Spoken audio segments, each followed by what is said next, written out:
No programa de hoje vamos falar sobre língua brasileira de sinais, a Libras. Você vai ver também reportagens feitas pelos alunos de jornalismo da Uniso. Sou Fernando Negrão Duarte e este é o Uniso Comunidade.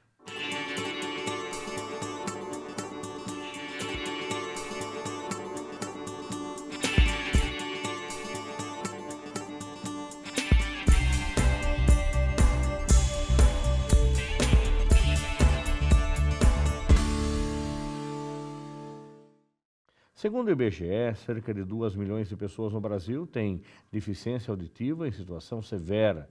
Destes, mais de 300 mil são surdos.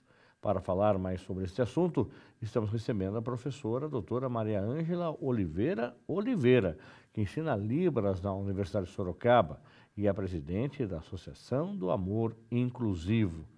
Professora Maria Ângela, muito obrigado pela presença da senhora. Vamos começar pelaquela curiosidade para quem não assistiu o nosso programa anterior. Oliveira. Sim. Olá, tudo bem? Oliveira, por causa do meu pai. E depois eu casei com Oliveira também. Então, ficou 2 Oliveiras. Muito bem. Doutora Maria Ângela, a senhora é doutora em matemática. Sim, fiz doutorado em matemática. A minha primeira formação foi em administração, aqui pela Uniso. Depois fiz licenciatura em matemática, mestrado em matemática e doutorado em matemática também. É minha paixão, a matemática. Como é que surge a Libras no Brasil? Libras é a língua brasileira de sinais. Ela segue algum padrão de uma outra língua?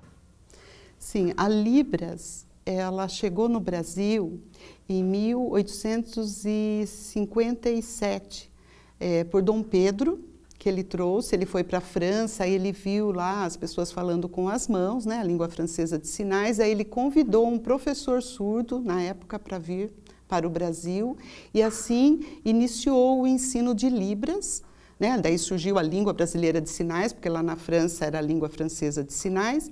Aí surgiu a língua brasileira de sinais e começou o ensino de línguas de sinais para as pessoas surdas. E foi construída a primeira escola de surdos no Brasil, que fica no Rio de Janeiro, que é o Instituto Nacional de Educação de Surdos. Até hoje tem lá o ensino, eles têm faculdade para surdos lá no Rio de Janeiro. Existe uma língua internacional para surdos? Não, cada país tem a sua língua de sinais. Existem muitas, assim, sinais iguais, mas o alfabeto, algumas letras diferentes. Igual no Brasil, tem pouca diferença com relação à língua francesa de sinais. Por quê? Porque veio da França. Tudo começou, né? A primeira escola de surdos foi na França, quem desenvolveu a língua de sinais foi na França e foi se espalhando pelo mundo. Muitas pessoas pensam, né, que a língua de sinais é mundial, mas não é. Cada país tem a sua língua de sinais. Como é que faz para um surdo se virar numa situação de turista no exterior? Por exemplo, ele vai fazer um passeio lá nos Estados Unidos, vai conhecer a Disney. Como é que ele vai se virar lá? Olha, Fernando, ele se sai muito melhor do que nós. Por quê? Como o surdo ele acaba sendo um estrangeiro no Brasil, né, exemplo, muitas pessoas não sabem a língua de sinais, eles têm que dar um jeito para viver aqui no nosso país. Então, quando eles viajam, eles se viram, mostrando aqui, aí eles encontram surdo de outros países, daí eles compartilham, no Brasil é assim, o sinal de água, aí outro país mostra, aí eles vão compartilhando o ABC de cada país, eles se dão super bem, eles amam viajar. A preocupação deles, especialmente aqui no Brasil, até já falei com o pessoal de turismo, que os hotéis, tá? Os hotéis, para o surdo é um pouco complicado. Por quê? Como que é a sinalização no hotel? É luz. Então, de repente, um incêndio no hotel é luz. Não tem um efeito sonoro, tá? E aí eles não dormem tranquilamente como nós quando eles estão só com surdo ou sozinhos no hotel. Eles levantam, eles vão olhar lá na porta, será que está tudo bem? Então, nós temos orientado o pessoal de hotel, a hora que se for ter alguma coisa de sirene, né, de luz, a gente dá um jeito. Agora, eles precisam de som para poder dormir tranquilamente quando está tudo em paz. Tá? Então, no Brasil a gente está avançando nisso também. Até um dia eu falando com o pessoal de turismo, aí tinha um rapaz lá de Iperó, né, de Ipanema, dizendo que tudo é luz durante ali o passeio na floresta, não tem nada sonoro se tiver algum perigo. E ele falou que eles estariam colocando também. Então, a gente tem que estar sempre orientando, né, que o surdo ele precisa da língua de sinais e de luz para sinalização aonde nós ouvimos o som. Agora, com relação, professora Maria Ângela, qual é a diferença do surdo e do deficiente auditivo? Aqueles que gostam, né, de a gente falar, eu sou surdo, você é surdo, é aquele que não escuta nada. Mesmo colocando aparelho, não escuta, é aquela surdez profunda. O deficiente auditivo, que nem gosta de ser chamado de surdo, ele usa o aparelho ou fez um implante coclear, aí ele é o deficiente auditivo, porque ele consegue escutar por causa do aparelho, ele tem a deficiência da audição. O surdo também é um deficiente auditivo, mas a comunidade surda gosta de ser chamado de surdo. Até eles falam, mas aonde está a nossa deficiência? Se a gente fala com as mãos, a gente escuta com as mãos, então a gente respeita esse pensamento da comunidade surda, tá? Então eu sempre falo para os alunos, principalmente futuros professores, ou quando eu estou em formação com professores, a gente precisa estar atento como que o aluno, ou a pessoa, né, professor que trabalha conosco, ele gosta de ser chamado. É surdo, é deficiente auditivo, então a gente precisa estar nesse respeito com eles. Todo surdo é mudo? Não. Pode ter um surdo mudo? Pode, como pode ter um ouvinte mudo também. O fato de ser surdo não é mudo. A parte da fala dele é normal, tá? Ele tem o problema na audição. Eu conheço muitos surdos que falam, foram oralizados sem nunca ter escutado, nasceram surdos e foram oralizados. Então, é totalmente errado a gente falar, olha lá o surdo mudo, olha lá o surdo, tá? Se ele gosta de ser chamado como surdo. Não podemos generalizar que todo surdo é mudo. Pode acontecer, como pode ouvinte também. Qualquer pessoa pode ficar muda, nascer com algum problema na boca e ser muda. O ser surdo, mas ele não fala, mas tem uns que ficam bem em silêncio, porque já falaram, fica quieto, né? Que é para ele ficar quieto porque ele sai som, daí pensa que ele tem problema mental, daí a família quer proteger, daí manda ele ficar quieto. Ele precisa ir para uma fono para ter todo um tratamento de acordo com a vibração, ele consegue saber se é o ar, algo assim fantástico, Fernando. Eles leem lábios, como ler lábios? Eu estou falando, às vezes eu estou com a mão ocupada ou a pessoa não sabe Libras, só falar de frente eles conseguem identificar as palavras, como? Eu penso que é algo divino, né? Dele poder ler lábios, poder falar sem escutar, sabe? Eles fazem de tudo para que nós, ouvintes, possamos compreender. E nós, ouvintes, o que nós estamos fazendo para que o surdo nos compreenda? Essa pergunta, né, Fernando? A gente pensa na comunidade surda, que eles fazem de tudo. Desde que nasce, começa a ser oralizado, tal. Muito tempo na história era proibido a língua de sinais, amarravam a mão atrás, amarravam, não pode, não pode. Ah, seu filho nasceu numa comunidade ouvinte, precisa falar. Eu encontro, às vezes, família que se acomodou, que o filho só fala, não aprende um sinal. Tem medo que o filho pare de falar? Eu falo, não, na associação a gente fala e fala, com os lábios, com as mãos, não quero que eles fiquem mudos, porque não são. E aqueles que não foram para fono, o estímulo da gente estar falando e falando, Fernando, nós estamos vendo na associação surdos, né, que pobres, não têm condição de ir numa fono, nós não temos ainda voluntários fonoaudiólogas lá, mas o fato da gente falar, eles ficam, oi, com aquela vozinha fanhosa, oi, água. Então, eles estão com aquela vontade de falar. Então, não é mudo, é totalmente errado falar surdo-mudo. É surdo, e existe idade para começar a aprender a falar para uma pessoa com essa situação? Não, quanto mais cedo, melhor. Então, se pegar uma criança, e se a gente está ali, né, a família já vai aprendendo Libras. Então, eu imagino assim, né? Quando meus filhos ouvintes nasceram, pequenininho, você quer água? O que a criança falava? Água. E a gente sempre pronunciava água, para ela aprender a falar água. Então, se a criança nasceu surda, então a família, você quer água? Vai falando água e água sinal. ele vai aprender rapidinho o sinal, o bebezinho. Tem muitos países que desde o berçário já ensina a língua de sinais, quer seja a criança ouvinte ou surda, isso é lindo demais. A criança, ela cresce bilíngue, falando e falando, tá? Porque aí, se eu só falo em língua de sinais, a criança corre o risco de ficar muda, porque a criança gosta de falar com as mãos, né? Então, nós temos que tomar muito cuidado, tá ensinando Libras, falar água, você quer água, você quer ir ao banheiro, você quer bombom, você quer Coca-Cola, quer dizer, tudo tem o sinal e eu falo naturalmente o português. Então, é importante incentivar as crianças, quer seja ouvinte surda, desde pequenininho, naturalmente. Eu já vi no YouTube, quando o pai e a mãe são surdos, o bebezinho ali conversando com a mãozinha com o pai e a mão. A mãe é muito linda, sabe? Porque a linguagem do bebê já está tendo estudo de pesquisas em universidades, que é a língua de sinais do bebê. Por isso que eles têm muita facilidade para aprender a língua de sinais do seu país. Agora, se não teve essa facilidade ou não teve a possibilidade de, enquanto bebê ou enquanto criança, aprender a falar ou ter esse estímulo, enquanto adulto, pode aprender? Sim, como eu falei, eu estou vendo adultos, porque na associação, no momento, nós temos jovens e adultos, e até idosos lá participando, né? Surdos.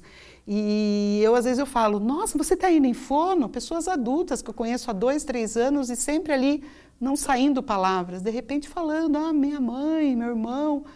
Por quê? É o estímulo. E indo em fono, fica aqui o pedido, se você quiser nos ajudar na associação, você que quer ser voluntário como fono, vai aprender mais rápido, porque daí tem toda uma técnica, né, de sentir a vibração. Cada parte do corpo tem um som que ele sente a vibração. Os surdos que já foram em fono já me explicaram que aqui é o A, o E, então vai mudando, aqui é o I. É interessante, né? O P para falar, né? Por exemplo, pizza, tem o P. Eles sabem que se está certo apagando uma vela. Isso não sei se hoje como é, tá, pessoal? Mas esses que já foram em fono antigamente, ele diz que a fono colocava uma vela, já eles jovem, adulto, e quando eles sabiam que o P estava correto, quando a vela apagava. Enquanto ficava lá, que não era o P, a vela ficava acesa. Então, são técnicas, hoje eu acredito que com a tecnologia, né, tudo vai ficando mais fácil para esse ensino da palavra, porque como eles não são mudos, e, Fernando, eles têm o desejo de falar. Eu estou com uma jovem lá de 16 anos, bem pobrezinha, ela chegou lá não sabendo Libras, não sabendo ler nem escrever, e ela quer falar, porque ela vê, daí ela fica lá, sabe? E eu falo, nossa, como eu quero uma fono para ajudar, porque ela vai ter um momento que vai sair as palavrinhas, mas ela tem aquela sede. Por quê? Ela viu que no mundo, na comunidade dela, ela convive com ouvintes. E ela tem esse sonho, esse desejo de poder estar falando. Ela vê que as bocas mexem e as pessoas se comunicam. E como não tem muitas pessoas que saibam Libras, Fernando, olha que interessante o sinal, comunicação. Ó, flui. E isso aqui não tem. Então, se o surdo chegar e falar, né, o lugar lá que eu fui, barreira na comunicação. Então, precisa... Se encostou, tem barreira. Tem barreira. Tá, então, eles batem. Barreira. Tá, e aqui, flui. Olha que bacana. Então, eles desejam esse mundo, essa sociedade que flua a comunicação. E você vê, nós, povo brasileiro, eu sempre insisto nisso. A gente mexe a mão, às vezes aqui a gente fica mais com a mão quietinha, né? Eu falo o tempo todo. Mas a gente está em qualquer lugar, as mãos fluem, por que não, né? Oi, tudo bem?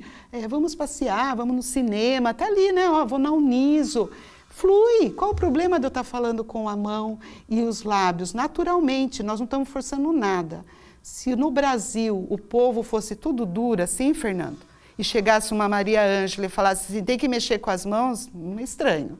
Mas a gente mexe com a mão. O que precisa é trazer sinais nessas mãos, que é fácil a língua de sinais, é só realmente ser persistente, treinar e pensar nessa comunicação que flui naturalmente para os surdos e ouvintes, quando estão unidos, né, num ambiente.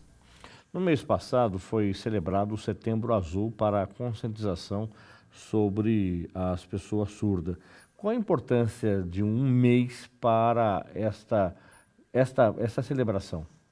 Olha, é importantíssimo a gente parar para refletir, para se conscientizar. Setembro azul, ainda eles trazem a cor azul, às vezes eu falo, você está equivocada, o azul é novembro, setembro é amarelo, agora surgiu setembro verde. Eu falo, gente, vamos unir as cores, vamos fazer um lindo arco-íris. Não tem que, assim, brigar com as cores. Eu lembro que até os surdos falaram, Maria Ângela, a gente precisa dizer que setembro é azul, não é amarelo. Vocês sabem por que é amarelo? Vocês nunca viram surdo, triste, em depressão, desejando tirar a vida? Já. Eu já pensei. Às vezes eles falam, eu falo, então, vamos unir. O que precisa o amarelo para estar unido com o azul? Hoje, esse ano a gente fez na Uniso as cores, união, né, das cores. O mês passado nós fizemos. Então, o que seria, né? Quando eu penso no azul, é a comunicação. Então, esse mês de setembro azul, para o surdo e para a sociedade, gente, vamos aprender Libras. Mas não é só no mês de setembro, é sempre. Só que eu posso sentir esse desejo de aprender a língua de sinais no mês de setembro, por causa dessa conscientização do azul, dos surdos, é palestra, todo lugar que a gente está falando que Libras é importante. Quando a gente pensa no setembro amarelo, qual que é a frase?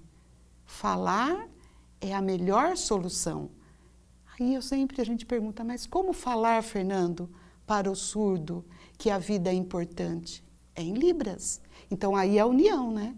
E o verde veio uma surda contar para mim esse ano, eu não sabia. Maria Ângela, setembro é verde. Era uma surda que ela estava resistente para aceitar que o setembro era amarelo. Olha que coisas, né? Daí ela aceitou, outros aceitaram na associação. A gente foi comemorando, pintando tudo de azul e amarelo. E ela veio, é verde, verdade. Olha só que lindo. É inclusão social a cor verde, que foi sábado lá de setembro, dia 21. O verde, eu falei, gente, olha que lindo, união. Fernando, quando a gente mistura o azul e o amarelo, lembra na aula de artes? Que cor que fica, Fernando? Fica verde. Fica verde. Então eu penso, talvez quem criou o verde nem pensou no azul e no amarelo, mas acontece isso e para nós é uma união importante, porque só vai ter a inclusão social quando eu for falar da prevenção ao suicídio em língua de sinais também. Eu posso falar com lábios e mãos, tá? Para atender no WhatsApp, porque falar é a melhor solução.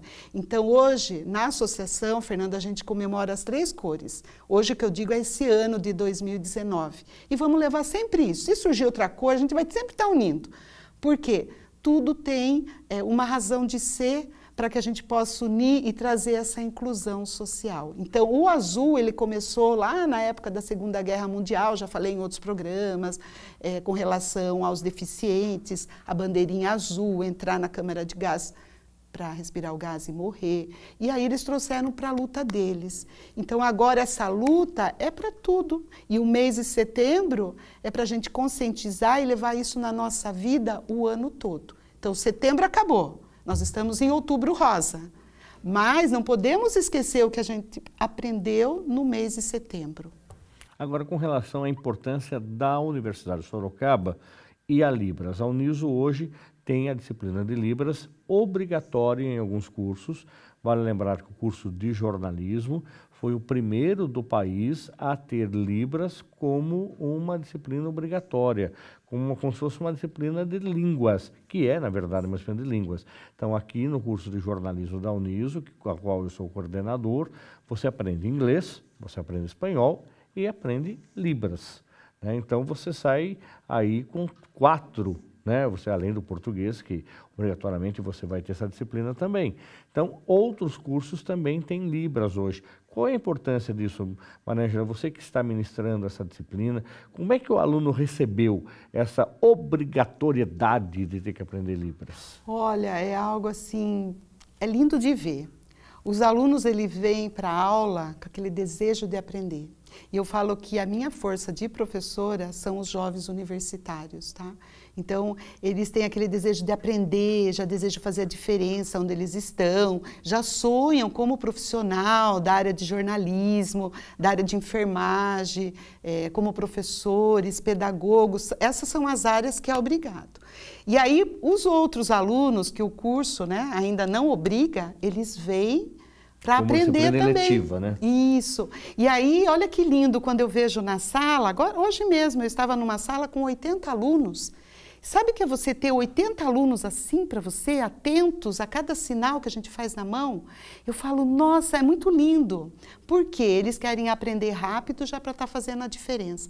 Então, ele não é, mesmo estando lá que tem que ter na grade, obrigado, eles têm esse desejo de aprender, de se comunicar. Tá? No curso de jornalismo eles fazem o Telelibras, 2 minutinhos, que é muito lindo, não sei se você já viu, maravilhoso. O pessoal de enfermagem fazendo vídeos também de 2 minutinhos sobre as doenças, sobre Setembro Amarelo, que eles, né, viveram aí, palestras. Então eles trazem essa união.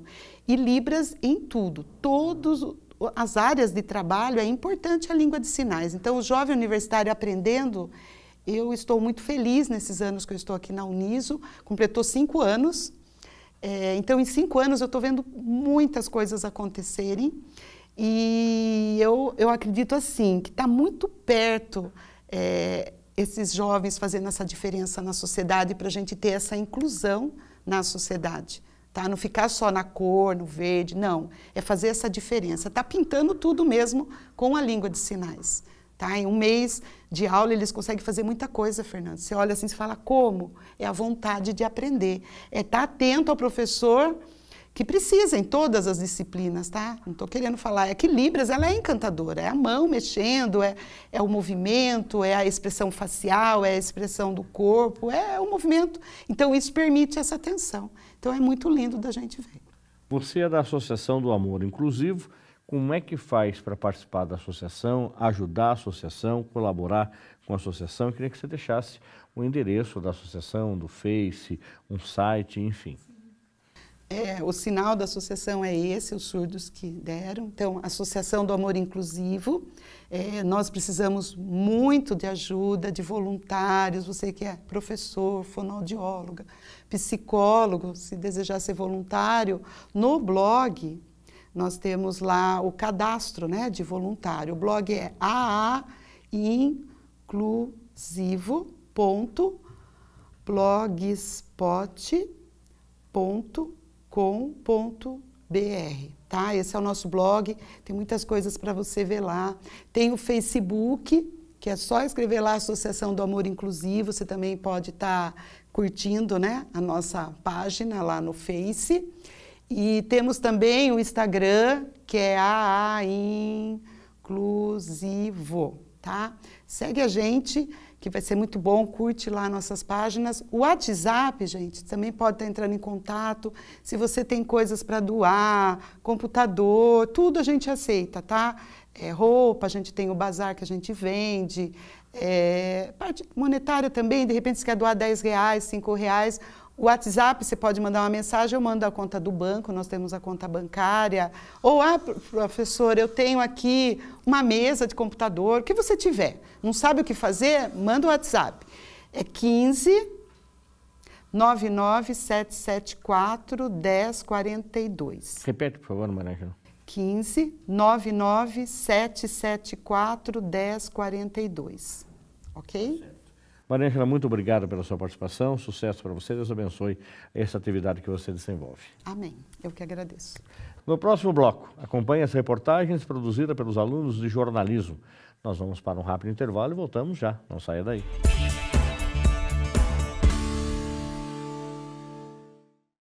A Câmara Municipal de Sorocaba inova mais uma vez e lança um aplicativo. A partir de agora, você pode acompanhar o trabalho dos vereadores direto do seu celular, a qualquer hora e em qualquer lugar. Você pode ver o histórico do vereador, pesquisar as leis municipais, assistir a TV Câmara e ouvir a Rádio Câmara ao vivo. Também pode conferir as fotos dos eventos realizados na Câmara Municipal e ainda ficar por dentro das pautas de todas as sessões do Legislativo. Tudo isso de forma simples e fácil de usar. Baixe agora mesmo o aplicativo da Câmara Municipal de Sorocaba.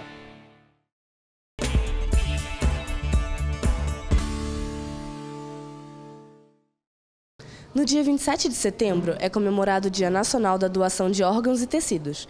A data foi criada para conscientizar a população sobre a importância de ser um doador.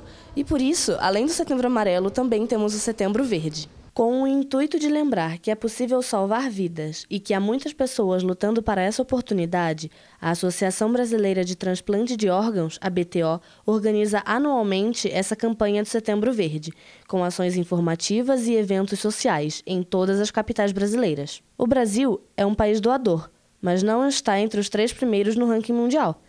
De janeiro a junho de 2015, teve o total de 1.338 doadores. Apesar da melhoria dos indicadores nos últimos anos, milhares de brasileiros ainda morrem esperando um órgão no país. Para entender melhor sobre o assunto, o especialista em doação de órgãos, Cleiton Gonçalves, nos conta a importância de doar. A doação de órgãos é uma situação importante para as pessoas que necessitam de um órgão. Então, assim, onde nós temos um paciente, independente do lugar que seja do mundo, que ele precise de um órgão, ele precisa trocar aquele órgão doente para um órgão sadio. No Brasil, nós temos bons números em doação de órgãos, porém, precisa melhorar esses números ainda. Segundo o Ministério da Saúde, existe mais de 41 mil pacientes na fila à espera de um órgão, mesmo que a fila tenha diminuído na primeira metade de 2017. O Rômulo é um doador de órgãos, além de doar sangue constantemente. Desde os meus 16 anos que eu fui com a minha mãe doar sangue, aí que fui fazer um trote solidário, digamos assim. Aí eu acompanhei minha mãe e tudo, e eu acabei doando junto com ela. Em números absolutos, de acordo com o Ministério da Saúde, o Brasil é o segundo maior transplantador do mundo, atrás apenas dos Estados Unidos. Atualmente no Brasil, são realizados mais de 25 mil cirurgias de doação de órgãos, sendo 95% delas realizadas pelo SUS. Se você desejar ser um doador de órgãos, existem algumas regras para doar. Um familiar de primeiro ou segundo grau, após a constatação da morte encefálica do paciente, aí sim a família tem o direito a doar esses órgãos. Eu já avisei meus pais sobre a minha decisão, porque eu gostaria muito de ajudar quem precisa. A Débora é professora e especialista em centro cirúrgico. Ela diz sobre a estrutura de doação de órgãos no Brasil. Uma pessoa que tenha compatibilidade com aquela pessoa que vai receber, né, com o receptor, e que ela esteja em condições, né, de saúde satisfatórias para que ela possa doar um órgão, né, no caso, por exemplo, o rim.